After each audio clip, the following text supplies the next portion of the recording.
Is ABC 7 Extra.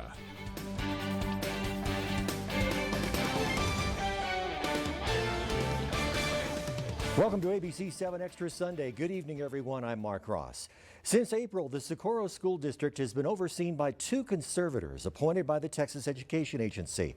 They came on board after a state investigation found what was called widespread failings in the district. Among the issues are a multi-million-dollar deficit, which has now led to the district taking out a loan to pay employees. Hundreds of students who did not meet graduating standards in 2019 yet still received diplomas. Failing to disclose a possible conflict of interest involving an SISD trustee and a vendor, and $283,000 in unauthorized stipends. Tonight, we're getting an update on the work of the two conservators who are helping to bring the Socorro School District back into compliance.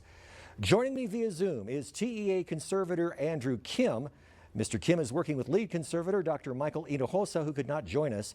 Also with us tonight is Socorro School Board President Michael Nakata. Gentlemen, thank you for coming on tonight. Thank you. Thank you for having us.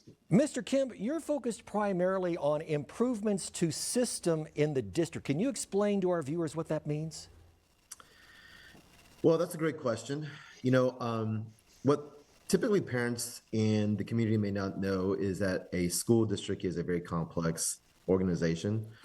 With immense budget, it's typically the largest employer in the area and the region in most places. And certainly that means that there are a lot of processes and systems that need to be fine-tuned on a regular basis. And one of the things that I think that we have done well, and I really want to give kudos to the Board of Trustees and really the staff of the Socorro Independent School District, because they've done a fantastic job of looking at some of the systems to refine and move forward. And I think that's going to create efficiency, certainly a better way of providing support for our students.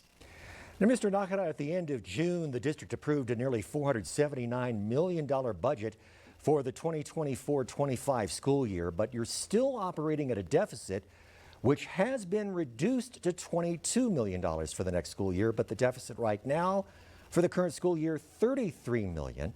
It's all a result of declining student enrollment, among other things. Now, this did not happen overnight, so how could you not see there were problems coming 2 or 3 years ago? The school district budget is, very complex. The greatest portion of the budget, of course, is employee salaries, which are critical to the education of our students. We've made many changes since then. We have evaluated our employee health plan and have taken steps to reduce the deficit in spending there. We have frozen positions, making sure that as we move forward, the district is right size. And of course, we are aggressively evaluating expenses. No one is immune to the increase in cost of living that everybody is facing, and the district is no different. Mark, if I can also say from a perspective, looking at this objectively, that once again, a school district operations is similar to any corporations and so forth. And as a result of that, we had to make adjustments with variables that are factors. And regionally, of course, and throughout the state of Texas, there is a declining of enrollment. There are many reasons for that. It's complex in many ways, but that gives us a pause to, once again, to better create systems that addresses those for the future. Because what we want to do is make sure that the district is in the most efficient, the quality, to assure that students are achieving the very best possible.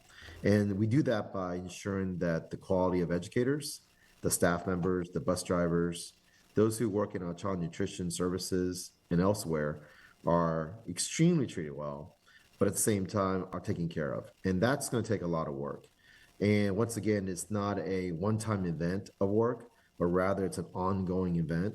The board has taken courageous steps to once again to have us be part of this process, and that takes courage.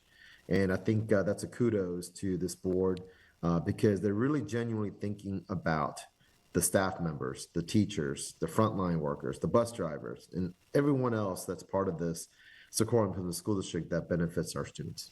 All right, well, I'm looking back now 7 years to the bond that was passed in 2017. That paid for the second Socorro Activities Complex. That also paid for reconstruction at Socorro High School, among other things.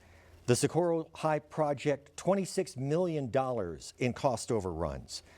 Now, the Weaver report, the audit that came out in December of last year, Socorro High School, $29 million over budget.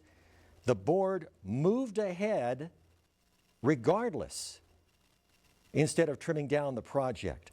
During a meeting, the trustees said, that's what we promised. Mr. Nakata, how do you respond to that? I mean, we're talking about fiscal responsibility here. Well, first off, that's not necessarily accurate. The Weaver report was a snapshot in time. And if you look at the entirety of the entire 2017 bond program, which makes sense. The Weaver audit, as I said, was prior to the bond being completed. They were looking at transactions up to that particular point, but not for the entire 2017 bond. If you look at the entirety of the 2017 bond, yes, the Socorro High School was still over budget, not by that amount. But again, we cannot control inflation, and there's no way we could leave a school halfway built. All right. Now, earlier If this I month, can just add to that, certainly I have experiences in my previous work of passing bonds and building schools and so forth. And these are, once again, a very difficult task. It is needed in many ways, certainly to deliver very quality of support for our students in terms of extracurricular activities and so forth. This is what kids get up in the morning to come to school on a day-to-day basis. And when you look at the Socorro Independent School District, the amount of opportunities that is provided to high school students, for example, is vast and it is incredible. And so how do we go about maintaining those now, but for the future, is an important discussion.